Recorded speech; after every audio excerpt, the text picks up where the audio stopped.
When you're broke and rent is due on Tatooine, the galaxy doesn't hand you a hero ship. You still gotta pay for fuel, docking, and repairs. So you need something that fires up on the first try, seals properly, and doesn't make you an easy target. That's why we're counting down 10 Star Wars ships you could realistically live in when you're broke. And yeah, some of these are ugly, that's kind of the point. Number 10. The Resistance Transport Pod. This is the ship you buy when you're shopping on a scrapyard world, and your budget is basically loose credits and a prayer to whatever gods Jawas believe in. One minute, you are walking a dusty lot.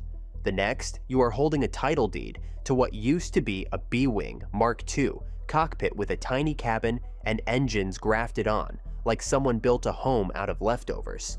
For about 15,000 credits, it buys you one luxury, a roof that can jump. It's the galaxy's smallest flex. It's giving I'm broke, but I can still leave. Living in it feels like moving into a toolbox and realizing the toolbox has opinions, and half the switches are labeled, while the other half are faith-based. At 7.7 meters long, 5.3 meters wide, and 5.7 meters tall, it looks decent on paper. Then, you step inside and learn the truth fast. Vertical storage becomes your whole personality. Your closet becomes your kitchen. Your bed becomes your cargo bay. You haul about 0.2 to 0.4 tons if you pack like a professional liar and keep sentimental items down to 1 spoon. Crew is 1 because the ship assumes you are solo and staying that way.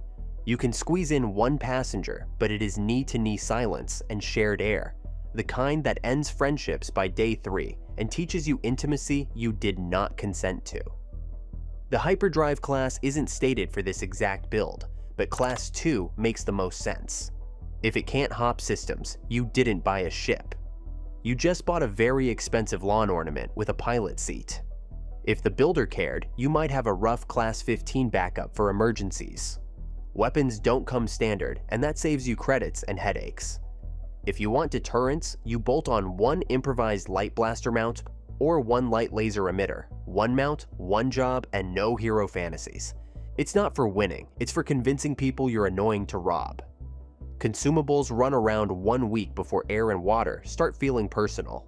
Then, maintenance shows up like a landlord. Nothing matches. B-Wing Avionics never wanted to talk to scavenged engines, so you live with vibration checks, seal patches, and wiring gremlins as a daily routine. This is the ship where you learn to buy gaskets before you buy snacks, because snacks don't stop an air leak. You save credits, but you pay in comfort. Number 9. The Iota-class TS-485 Light Shuttle. The funniest part about the Empire is that it accidentally designed a perfect beginner ship. Of course it did. The Empire loves training wheels. It just calls them compliance. You see beat-up shuttles on an outer rim lot. Then, you spot an Iota and realize the cockpit actually makes sense. For about 25,000 credits, the Iota gives you what a first-time pilot needs: systems that behave. You flip a switch, and the shuttle does the normal thing, not the creative thing that turns your savings into smoke. It comes in at 8.43 meters long, 9.53 meters wide, and 4.48 meters tall, which keeps docking from becoming a spectator sport.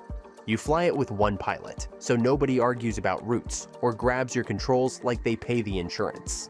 Cargo sits around 1 ton if you treat the cabin like a strapped-down closet. Passenger capacity runs 1 to 5 if everyone packs light and accepts that your living room is also your hallway. Hyperdrive is the point here. Class 2 fits a compact system runner built for reliable hops, and higher-end setups might push closer to Class 1. Parts exist, mechanics recognize it. You don't have to explain your ship to 3 different shops like it is a weird art project. You walk in and nobody sighs. That alone is worth credits. It's not exciting, which is exactly why you'll still be alive to complain about it. Number 8. The Star Commuter 2000. You walk in dreaming of sleek silhouettes. You walk out owning a space bus, and honestly, that might be the smartest move on this whole list. For about 12,000 credits, the Star Commuter 2000 gives you armor you cannot buy in a weapons catalog: boredom. Customs sees it and thinks of late arrivals and broken cushions. Pirates see it and think of public transit. The ship survives because it looks like it has a timetable and exact change. It runs 15 meters long, about 6.5 meters wide through the hull, and roughly 10 meters wide with the little wings. Height sits just under 3 meters, so you live in a hallway with aspirations. The stock layout has 28 seats. You rip them out as soon as you can, because you did not buy a bus to keep it a bus. Clear the tube, reinforce the floor, and suddenly you have usable life space. Sleep corner, work corner, a strip of floor where you can move without climbing over your own regrets. Officially, cargo is luggage.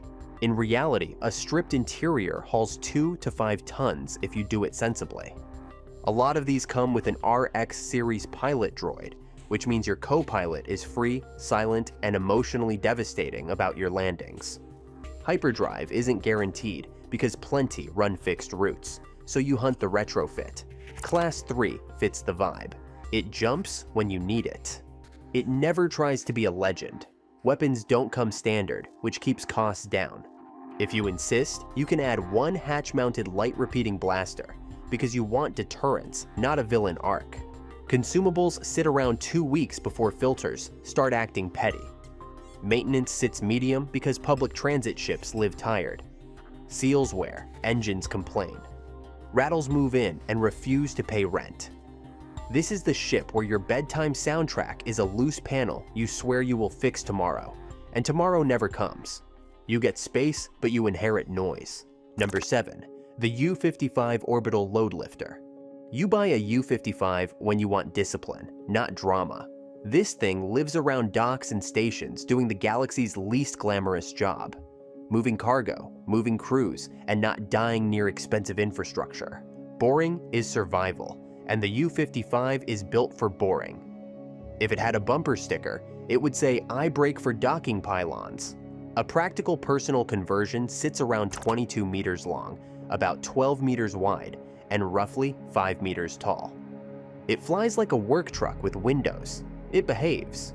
It doesn't flirt with disaster, it just shows up. Cargo is the whole point, so 4 to 8 tons makes sense, plus clamp points for loads that refuse to fit politely. The crew runs lean, 1 pilot minimum up to 3 if you want someone on gauges and someone on clamps, while you focus on not turning a docking pylon into modern art. This ship has no hyperdrive and no shields, so it's a stay-in-system living option unless you pay for an aftermarket refit. Consumables last 2 weeks.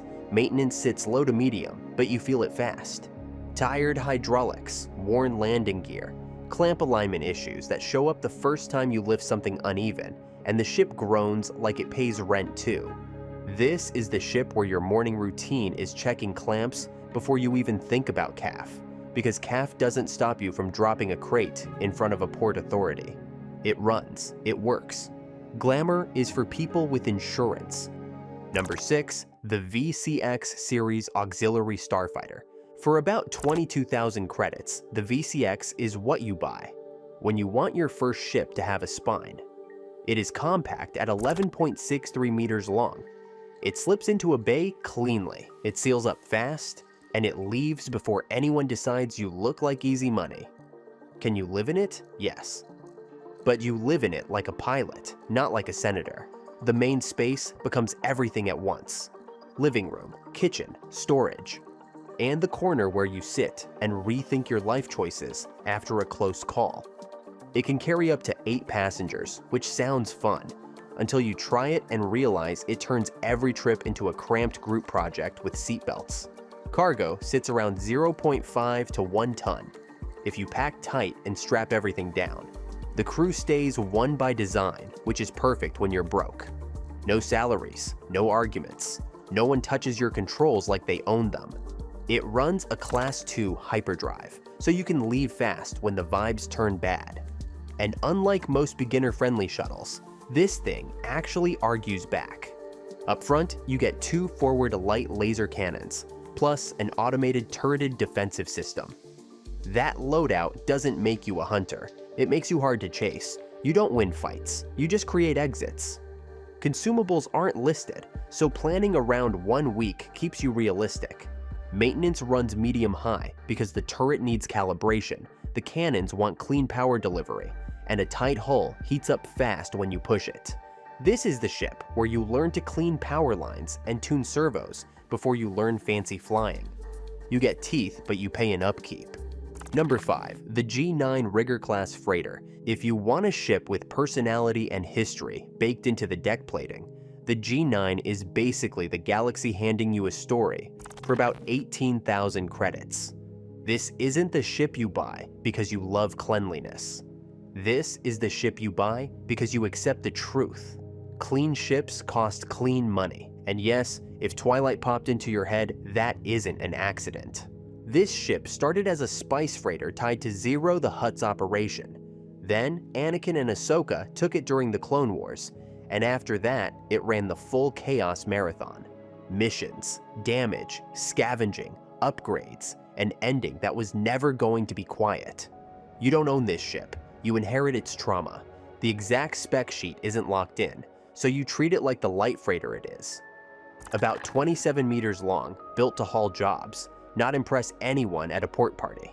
Cargo sits around 30 to 45 tons, and the layout supports hidden volume because spice hauling never came with an honesty badge. The crew runs 1 at minimum, but 3 makes it feel like a real outfit, especially when something breaks mid-route and you need someone wrenching while you fly. The constant system hopping points to a working Class 2, with a rough Class 12 backup in the usual freighter safety bracket. Weapons stay simple. 1 light laser cannon mount. Not trophies, just seconds. Food and water can go up to 3 to 4 weeks in a realistic window before you start stretching food, air, patience, and your morals. Maintenance is the real cost. Old hull stress, crash history, scavenger damage, and war zone wear turn repairs into your normal schedule. This is the ship where you keep patch plates in the pantry and tools in the bed. You get capability, but with some crazy history. Number 4. The CNR Chell Utilipede Transport. If you want a ship that behaves like a tool instead of developing a personality, the Utilipede is your move. For about 28,000 credits, you stop thinking like a hero and start thinking like a renter with docking clearance. The whole concept is brilliant. A cargo cradle that accepts self-contained modules, including modules with their own life support. Need to haul? Slot in containers. Need to live? Slot in a HAB module and call it home. You can literally swap your apartment like a power cell. You're not moving house, you're hot swapping it. It stretches 30 meters long, so it feels substantial without turning every landing into a slow-motion tragedy. You fly it solo, crew of 1. You can bring 1 passenger if you trust them enough to share your only chair and your only air. Payload is where it pays you back. 3 10-ton containers, 30 tons total. That's real work and real credits. Consumables run 2 weeks, which means you plan routes instead of hopping station to station, like you forgot oxygen costs money. Hyperdrive is X3, so call it around Class 3 travel. Not fast, but consistent. Weapons aren't standard, and that's actually a gift. If you want deterrence, bolt on 1 light turret and stop there. The ship isn't built for recoil. Maintenance sits at medium because modular ships live and die at the interfaces. Seals dry out. Clamps loosen. Couplings drift. Alignment gets picky. This is the ship where you learn to respect connection points like religion. You gain flexibility. You pay for interface maintenance. Number 3, the Barlaz class medium freighter. Used Barlaz hulls are the dream when you are low on credits. Owners upgraded, the market flooded, and you get to scoop the leftovers for around 17,500 credits. This is a real-size ship. 41 meters long, about 25 meters wide, and about 10 meters tall. You finally stop living like a Jawa with a pilot license. You stand up, you breathe. You turn around without elbowing a panel. Cargo capacity sits at 85 to 120 tons, depending on configuration. That range decides what kind of jobs you take and what kind of trouble starts looking interesting. Crew runs 1 minimum and 2 maximum for practical operation. You can do it solo, but a second set of hands keeps small problems from becoming expensive ones.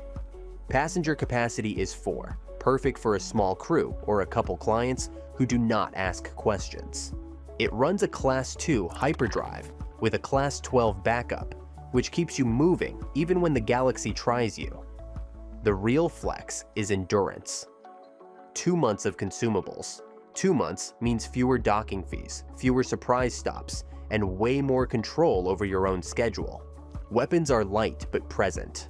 1 light laser cannon mount, enough to buy time while you leave.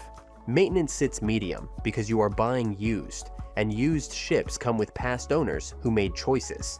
Expect wiring that makes you stare at it in silence like it was installed by a droid with a gambling problem.